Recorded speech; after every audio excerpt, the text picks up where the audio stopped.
All right. Hi, everyone. How are you? How are you doing today? I'm Mel Robbins. I am the host of the daytime syndicated talk show, The Mel Robbins Show, and I am also a best-selling author. I wrote a book called The 5-Second Rule. You can see my brag wall behind me. I'm super proud as a dyslexic woman with ADHD that I not only wrote and self-published a book, but that it has now in 3 years been translated into 32 languages.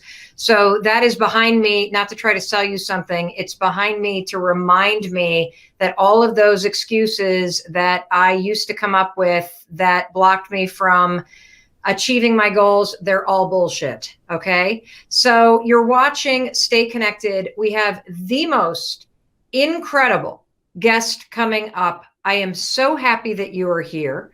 Before I jump into talking to our guest, I just want to welcome you and I want to thank you for being here. It is Thursday, April 9th here in the United States. I normally go live at noon Eastern. We are a little late today because we're going to show you a photo in just a second. Just before I was about to go live, two things were happening. My husband, Chris, was wrapping up his first ever live yoga class that he did on Facebook. And while that was happening, my dog was going nuts. So if you look there closely on the screen, you will see a photo of our 10-month-old Australian Shepherd named YOLO. And he kept scratching his face and scratching his face and scratching his face. And I'm like, what is going on with this dog? And all of a sudden I look closely. Can you see the hump on the top of his snout there and see how his eyeball, the dog clearly got into something. I didn't even know that bees or nests or anything were out at this time of year. Oh my God, I'm wondering. I'm wondering, hey, Chris, I have a feeling I know where he went. Oh my God, dear God, no. I'm realizing this in real time. One of my best friends lives across the street and she has beehives. And I hope to God this dog did not do anything to her hives. I hope to God. Because can't you just, he runs across the street all the time to play with her dog. This is happening in real time. I'm freaking out about this. I need to text my husband real quick to make sure to check in. Hold on one second. I need to text Chris. Call Colleen. Chris? See, one of the things you love about me is I always keep it real. This is about as real as it gets, right? We're late to the live stream because I think my dog might have gotten into my neighbor's beehives. Call Colleen, did he get into her hives? Because can't you see it? He went up the hill to go have a play date with the puppy that's up there and then got into the hives instead. Holy cow. Okay. Woo, breathe. My husband is on it. My husband is on it. He will take care of it. I have just texted. I can now focus on being here with you. Wow. And Colleen, if you're watching and my dog got into your beehives, I hope that every one of your bees are okay. And he just got what he deserved because he was licking honey that he was not supposed to be eating. Okay, so go back into the comments and tell me where you are watching from. I'm going to pull up Facebook so that I can start acknowledging some of you folks that are tuning in. Oh, here we are. Okay, let's look and see. You guys are all laughing at me in the comments on Facebook. I see that we've got California. Everybody's worried about the dog. Indiana, welcome in, everybody. Super excited that you're here. Florida, Tucson, Arizona. Oh, and yesterday, we just had so many things going on here and a technology issue. That's why we weren't streaming yesterday. So wheels are off in the Robbins household. I don't know how you're holding it together, but I am like barely clearly holding on by a string today. But that's all right. That's all right. We didn't choose this moment in time, but we can choose how we go through it. And even though wheels are flying off here at the Robbins household and things are not going according to plan, we talk a lot about emotional resilience, which is your ability to cope and face uncertainty and distressing events and to stay grounded and to not get emotionally triggered so that you spin off of your values. We talk so much about that, don't we? And you're seeing me practice this live. Okay. I took care of what I needed to do. I had my quick freak out. I'm now centering myself and coming right back into the moment and welcoming you back in. And speaking of emotional resilience, I have been looking forward to this conversation for over a week. We are so honored to be bringing on a nurse named Jen, who is working in a COVID-19 ICU unit. And she is taking time to talk to us today. There she is right there. Give her some hearts and some love, everybody. She is taking time to talk to us today about how this is impacting her, how she's managing her own anxiety and stress, how this is impacting her family, what we can do to support our heroes in the healthcare system, and a whole lot of other stuff. And so, this is going to be an incredibly inspiring and informative broadcast, and I cannot wait to learn from her. I first met Jen because she's very good friends with a friend of mine who is named Vanessa Welch, who is the anchor here in Boston on Boston 25. And Vanessa and I have become very good friends. And Vanessa introduced us because Jen sent me a note. And, I got to be honest with you. This was one of those notes that I felt unworthy to get. It was a note acknowledging me for introducing the 5-second rule to the world, because Nurse Jen is using the 5-second rule to help her manage her own stress and anxiety while she is treating patients in a COVID-19 ICU unit, everybody. She wrote to me, "I am a COVID critical care nurse outside of New York City. I've spent the past 6 nights working to the point of exhaustion in the midst of a crisis. I have worked alongside the best of the best, and when so many would crumble in fear at such situations, we have stood tall, crying on each other in private to put forth only our strength to the patients. I have 5, 4, 3, 2, 1, which is the countdown method in the 5-second rule. So much in the past week, not to motivate myself to change, but to combat the mental terror and to keep going. It's not always about making habit change. Sometimes you're only 5 seconds away from falling apart. Woo! And taking one breath, counting down, and realigning makes all the difference. 5 tiny seconds are the more powerful than I ever knew." Oh my God, now you're making me cry. Because when I think about what you're doing every day, showing up on the front lines and taking care of those patients suffering from COVID-19 in the ICU, it makes me want to cry, and it makes me want to know how you're doing. So let's bring Jen on live right now. Jen, first of all, we are all going to give you a huge bow, a huge round of applause. Thank you, thank you, thank you. How are you today? How are you today, April 9th? Today, April 9th, I'm holding. That's the best thing that I can tell people, is that we're all kind of just holding here. I'm okay. I'm awake. I got like 4.5 hours of sleep, which seems to be my average since all this started.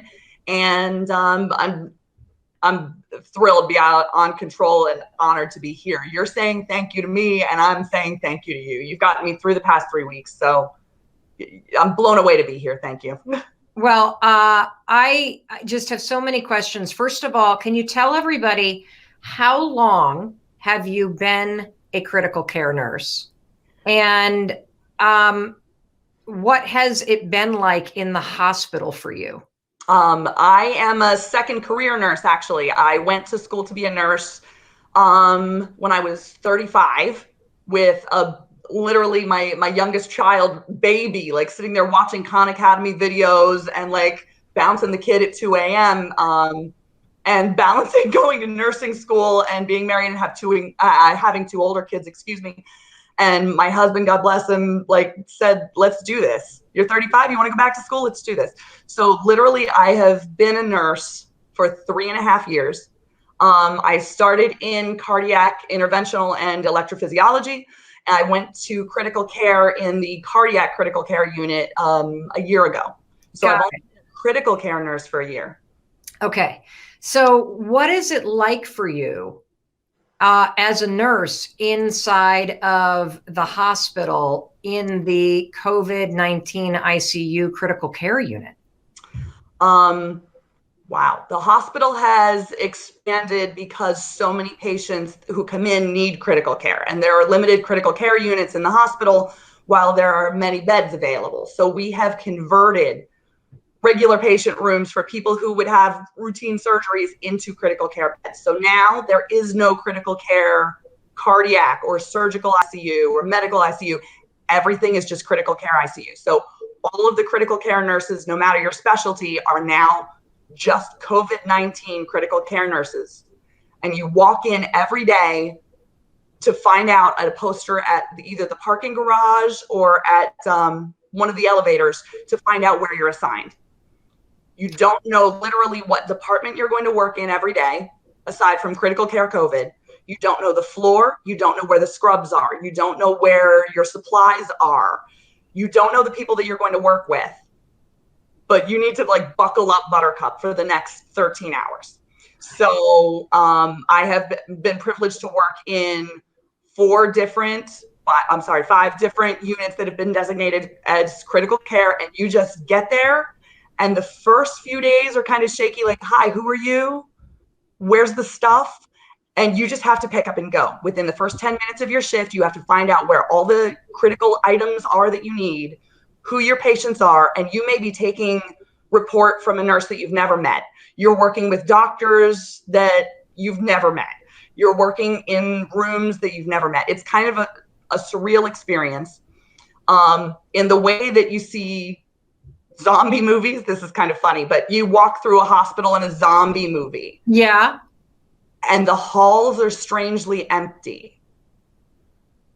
And everything is strangely quiet, and everything is sealed up.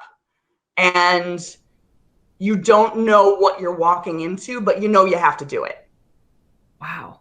And that's just it's strange, but I've watched the mindset of everyone just buckle in. And I love the visual of the buckling in. And this may sound like a weird question, no. but is there an aspect of this that is also so tremendously fulfilling to be able to contribute the way that you are right now?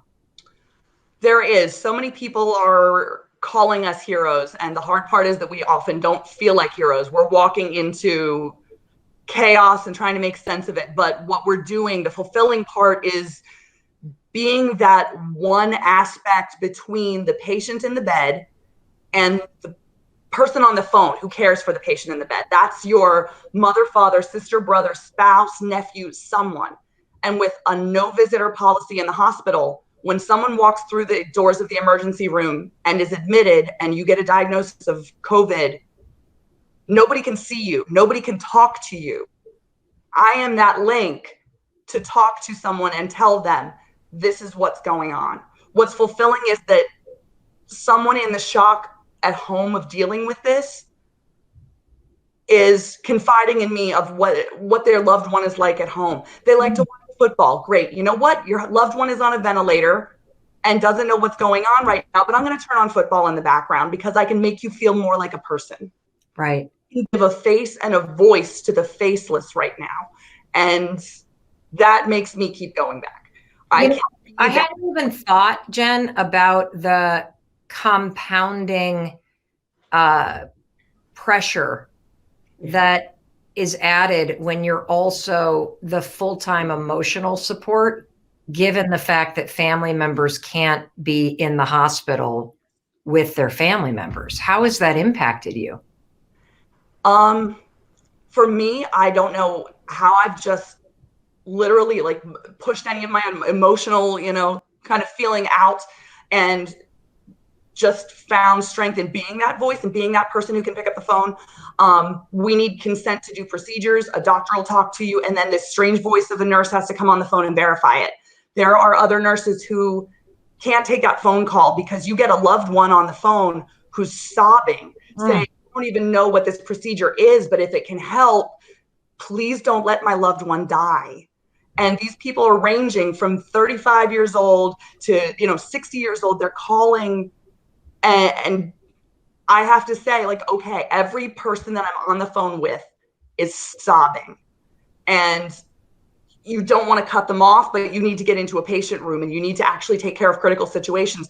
And there are some nurses who can't take those phone calls anymore because it hits them too hard. Of course. Still takes the phone calls, but still, jumps in and does. But it's not a sign of weakness whenever people just hit their emotional breaking point. It's just such a charged situation that you can work to what you can do. And, getting to that limitation point, what's really good is that we're seeing in each other, you know what, Jen, I can't take this phone call. And I'll say, I can. Or someone else, I'll look at somebody and say, I can't do, such and such a task right now. And someone else will step up and say, I can. And often these people are strangers that I've never met. And by the end of 13 hours together, with such an emotionally and physically exhausting experience, we all are leaving as friends. It's just comrades in what we've done today. And we're taking it one day at a time. What do you want those of us that are not working inside a hospital to know about the reality of this virus and what you're seeing? The reality is, according to the numbers, if 100 people are diagnosed positive with the virus, 80 of them are going to have mild symptoms. If you're diagnosed, if you get the sniffles, if you feel a little off, if you have a low-grade fever, you don't necessarily have coronavirus and you're going to die.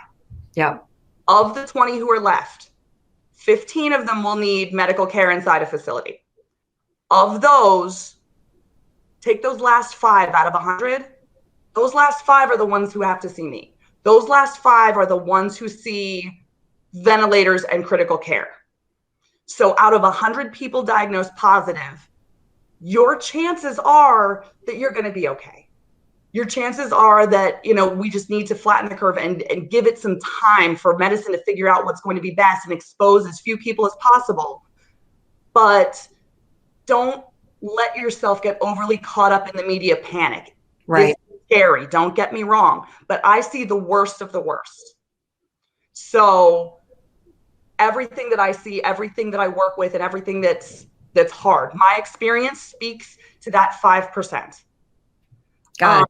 I want everybody to take this seriously because it is very serious, but it's not going to be forever. This is temporary. We can do this. And I love that. We can do this. I say that because I'm a positive person. I love it that a critical care nurse working in a COVID ICU is telling you we can do this. She is emotionally, mentally, and physically exhausted, and she is telling you we can do this. We need to do our part, of course, and stay home. Somebody said something interesting to me that simplified things. They said, look, the virus doesn't move, people move. Yes. And if we can get people to stop moving around, the virus will stop moving around and the virus will die. So everybody stop moving around and we will flatten this thing out and we will protect our loved ones and people that are on the front lines like Nurse Jen here. I know that nobody's getting through this alone. And you've talked about the camaraderie at the hospital inside the units and how you all are emotionally supporting each other when you hit that wall. And after the end of a 13-hour shift, people that you've never met before are like the closest of friends. Of course, you're going through something that is a once in a lifetime experience that is stressful and adrenaline ridden, and you're leaning on each other and you're having a tremendous positive impact on saving people's lives. How is this impacting your family? Because you must come home and just be like, yeah. I have been social distancing from my own family. What does that mean when you're a nurse that works in a COVID-19 ICU unit? When I go to work every day, what's wonderful about the hospital is that we walk in the door and your clothes that you come in wearing are not the clothes that you wear for the shift. So you come in and wear hospital provided scrubs. I have 2 separate pairs of shoes. I have 2 separate pairs of socks. I bring everything, like I change my socks before I come home and they go in a bag and nobody touches the bag. But I come home and my family knows My older kids are, they see what's on the media and they understand that this is a contagious virus. My little one just knows that there are sick people and I'm around and you got to back up. So at home, I wear a mask when I'm in common areas. I sleep in my bedroom because my husband is gracious enough to have been sleeping on the couch for 3 weeks because he is now both parents to our kids. I have worn a mask in the kitchen. I will say things like, I come home and I take everything off. And my poor kids, especially my teenage son, is like, Mom is standing at the kitchen sink, like in her underwear, scrubbing up to her elbows. Like, well, that's a normal occurrence at our house. No. Fine, it's whatever. Hey, how's that breakfast, kiddo? So I come home, I scrub, and the kids are so funny. They'll come to the door and ask at the bedroom door. I'm using a bathroom that nobody else uses. I'm in the bedroom that nobody else goes in, and they'll come to the door. And one of my kids will ask me about my day. And I kind of give the kid version, or they'll tell me, this is what I did in online school today. Do you need anything? And let's make a list. What can we bring to mom? Do you want a puzzle?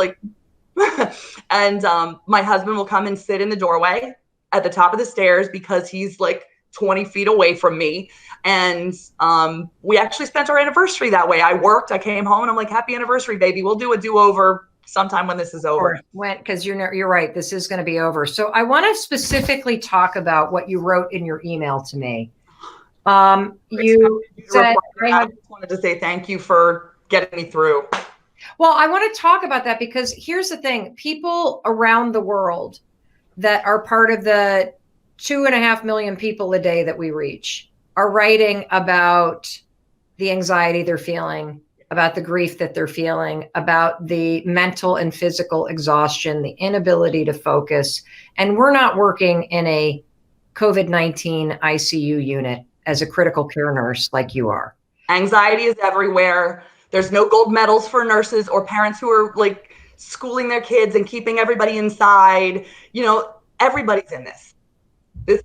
Yeah, I agree with you. But when you wrote to me that I have 5, 4, 3, 2, 1 counted backwards using the 5-second rule method so much in the past week, not to motivate myself to change, but to combat the mental terror and keep going. Sometimes you're only 5 seconds away from falling apart, and taking one breath, counting down, and realigning makes all the difference. Can you explain to everybody how you are doing this specifically? Like, put us at the scene of a situation that you felt recently when you've felt overwhelmed or terrified at the hospital as a nurse treating COVID-19 patients in the ICU, where you have used this to ground yourself and quiet your own mind. I can tell you the very first day that I was a COVID nurse, I walked in. We have to put on all the garb that you see on the media. I have a mask, I have a head wrap, I have goggles or a face shield, I have a gown and 2 sets of gloves. So when you put all that on, you're already hot and can't breathe. I walked into my first COVID patient room and I closed the glass door, and all of my support, anybody who can hear me, is on the other side. All of my supplies, if I don't have them in the room, they're on the other side, and I'm not reopening the door. I literally stood there at that door and I thought, oh my God, I can't breathe. Oh my God, I can't breathe. And I thought of like an astronaut being out in space. Like the first time you're out in space, you probably feel the same way. Like, I can't breathe, there's no air. And then I took a breath and I said, I can breathe. And then I thought, I'm not breathing too much. Oh my God, do I have COVID now? And like my brain said, Jen, this isn't worth it. You can open this door and walk out, take off your garb, quit your job, keep walking till you get to the parking lot. And I stood there, and I don't know why and where it came from inside me, but I said 5, 4, 3, 2, and I turned my body back to the door, back to my, back to the glass, and I said 1, and I physically moved, which is what you tell us to do. You put it out there. Before your brain can stop you, move in the direction that you need to be. And so I literally said 5, 4, 3, 2, 1, and I dumped my supplies on a table, and I looked at the list that I had written on a paper towel, and I got it done. And if I could get it done in one room, I can get it done in another room. I can do it again. I can do it in 3. I can do another day. And I still use it when I sit there and like everything's beeping. And I was overwhelmed 2 nights ago at work. And I said, tonight may be the night that I lose my coconuts. And that, I always say that. My sister says that. She's like, we're going to lose our coconuts. So I said, tonight may be the night that I finally lose my coconuts. And I was working with a friend who said, you're the only one who hasn't, I think, so far. So if tonight you're going to lose your coconuts, go ahead. And I said, 5, 4, 3, 2, not today. And I clocked out at 9:30 in the morning, which is unheard of. It's normal for COVID, but it's unheard of normally. And I got through. He said, it's okay to lose your coconuts. But I used that not to change a habit, but to make that decision to say, sure, I could walk out and somebody else will be there, but there's something inside me that brought me here. There's something inside me that put me in this moment. I'm religious. There's something that God put me here for a reason. And if I don't take those 5 seconds and move in the right direction, it's lost. My purpose is lost here. So this is a moment in time that is calling forth the courage inside of all of us. And that's what you're using it for. You're using it to call forth your courage in 5 seconds flat when you start to feel fear and overwhelm take over. And I agree with you. I am an incredibly spiritual person. I do believe everything is happening for us and for a reason. And that if you are in this situation, there is a reason and you can't see it yet. Particularly scary situations that, you know, if you're in a life and death situation, you got to just focus on doing what you can to survive.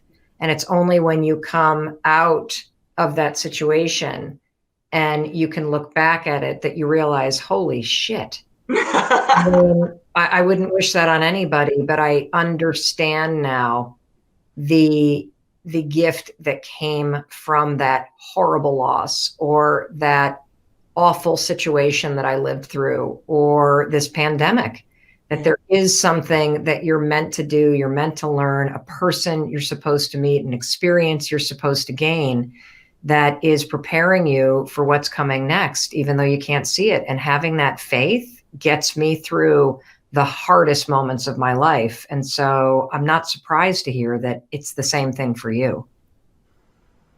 You know, you did have a question about what the hell am I going to do next? Can you ask me, because I do want to be of service to you. I'm so grateful that you're here. I'm so proud of you. I'm proud of all of your colleagues and everybody in the healthcare system, from the people answering the phones to the janitors, to the people in supply chain, to nurses, doctors, everybody that is helping right now. And what can I help you with? Because I know that there is something, because I'm coaching a lot of people also to keep reminding yourself that this is temporary. There is a new chapter coming. We are going to get through this. And what is it that you had in terms of how I can help you? Well, I'm stuck in this moment now, but even before COVID came around, I felt stuck. Am I good at being a nurse? Sure. But I don't know. I've lived my entire life always having something that I'm shooting for next. And I haven't had something that I'm shooting for next in a couple years. And it's kind of made me feel very numb and very hollow. And now all of that is very accentuated with COVID going on. And I'm saying, you know what? Maybe I'm good at this right now, but I don't feel like it lights a fire in my soul. And I don't feel like, sure, the adrenaline rush is great for an adrenaline junkie like me. But at the same time, there is something about what I'm doing that isn't making me feel like my soul's on fire. And there's so many things out there that it's like, you know, you have an idea, follow your passion, have the courage to do it. And it's like, Mel, what do you do when you feel empty and don't feel like you have something to drive you When, it's like some people they've got step 1 and step 3 in their head and they don't know how to make step 2. What if you don't even know what step 1 is? How, you need to move, but you don't know where and you don't know how, and you just feel empty. God, I love you. Girl, I love you too. Because this is what most of us struggle with. And what you're taught, I can unpack this for you on so many different ways. First of all, let me tell you the good news. When you told me that at the age of 35, you felt the spark inside of you, that you wanted to become a nurse, you were taking free classes at the online academy, Khan Academy. You're like, I'm going back to school, even though I have young kids and it's a second career. And your husband was like, game on. That is a skill to not only hear that spark inside of you, but to speak it out loud and then say, screw it, I'm going to go for it, and to not listen to all the excuses. And so, first of all, I want you to know that you already have inside of you what it takes to figure it out and to do the step-by-step process to create that next chapter. So that's terrific. And for those of you that are knowing what the next chapter is and you haven't done anything about it, that is how you do it. Yeah. You take the thing you're thinking about, you speak it, and you start taking steps every day towards it, period. Yep. There's no other way. But what you asked was, I feel empty. I feel numb. I don't know what's next. I don't know what's going to light my soul on fire. I don't know what my passion and purpose is. And so here's a couple things I want to say about that. First of all, let me explain the best distinction I have ever heard between passion and purpose, because there's a huge difference between those two things. Passion is for you. Passion is the things that you do in your life that energize you, that bring you joy, that make you happy, that make you feel fulfilled. Purpose is what you're doing for other people and for the world. And so I want to deconstruct your dilemma right now, because you have a huge purpose that you are fulfilling, which is working as a COVID-19 nurse in a critical care unit, saving people's lives. That is your purpose in this moment of time. Yes. And it brings, right? And it brings a ton of adrenaline. Yeah. But what you're saying is, when it comes to your deepest soul and your deepest desires, it's not lighting you on fire anymore. Yeah. And so what there is to do is very simple, because when it comes to passion, which is the thing for you, you use the words that tell me that there is one thing that's missing in your life. Passion is about energy. Passion is about feeling alive. You use the words numb. Yeah. You use the word stuck. And whenever anybody uses those two words, I know that there is a fundamental need that you have and that every human being has that is not getting fulfilled. And that's all that's happening. You feel stuck and you feel numb because you have stopped growing. Yes. That's it.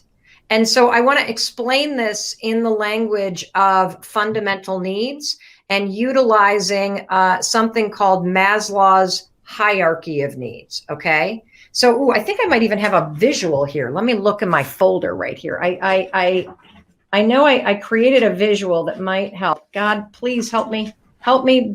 Give me my little thing here if I have it. I'm going to pull out my folder. These are from all my live streams. I'm going to see if I still have this thing here. If I don't, it's okay. I don't have it. Oh, well. But basically, if you took the class or not, I'm going to explain it. There's a whole hierarchy of needs, everybody. And I'm going to just draw my little visual right now. I know Maslow. This is. Yep. Okay. So basically, we got a pyramid of needs. And at the base, and this is the one that's the most important, everybody, is your fundamental shit. This is the stuff, I've got exclamation points here, because if you don't get this stuff handled, you're dead. Yeah. You need oxygen, you need water, you need food, you need shelter. You got to handle that stuff. You don't have any of that stuff, you're dead. You kind of come up a little bit, and the next part is a little bit higher up. This is kind of the things like you need community, you need sex, you need family. You come up a little bit higher and you get into our higher needs, like the need to feel fulfilled, the need for growth, the need to feel connected. And so what's interesting about feeling stuck and numb in your career or life is what that tells me is you got all the other needs handled. It's the highest need for growth that is not fulfilled right now. And here's the interesting thing. You're going to love this, Jen. Our bodies are super smart. Okay. You know this as a nurse. Our bodies are designed to give you signals and to ring alarm bells when one of the needs on Maslow's hierarchy of needs are not being met. So, for example, if you need water, what is the feeling that we feel? You get thirsty. Correct. If you need food, what's the feeling that you feel? Hungry, your stomach. Yeah. A lot of us, the higher level need of having a social network, you feel lonely and isolated. That's a signal from your body telling you, ding, ding, ding, wake up. You need to take care of this. When a human being feels stuck, it's the exact same thing as feeling thirsty or feeling hungry. Your heart and your soul is sending you a signal. Wow. What did you just get from that, Jen? I love that. For some reason, my brain has always just said, like, emotional need, not as important. Food, water, make sure you're financially secure. How's the house? How's the grocery list? And then in those moments when I'm supposed to feel something, I'm like, no, choke that back. Let's go back down to filling the physical needs. Because somehow didn't equate, those higher level needs or emotional needs as being equal in intensity or equal in terms of, Yes. And here's the huge mistake that everybody makes. When your heart and your soul sends you a signal that this highest need for growth and for a sense of energized passion and fulfillment in you isn't being met, we make the mistake of going back down to the fundamental needs that we've already handled and blowing them up. Because we think there's something wrong with these. We think stuck means we're doing the wrong thing for a living. What stuck means is you've stopped growing. Yes. And if you simply find small ways to start growing again, maybe you need to write a book. Maybe you need to take a class. Maybe you need, I just had this thing this morning where I was starting to feel a little like just bored and stuck. Mm-hmm. And I realized it's because I'm not learning anything new right now. And I thought, well, you know what I've always wanted to do? I wanted to be a better dancer. Being dyslexic, I can never follow along. And so I thought I'm going to find an online class that I can start to take so I can learn. I would love to be able to do some of these TikTok moves and not look like the idiot mom in the back that has no rhythm. Yeah. And so part of my need to grow is not being fulfilled too. And so I don't want you to think it means not doing what you're doing just yet. Cool. It may mean not doing what you're doing in a future chapter, but what it actually means is you're not growing and you might not be able to fulfill that right now.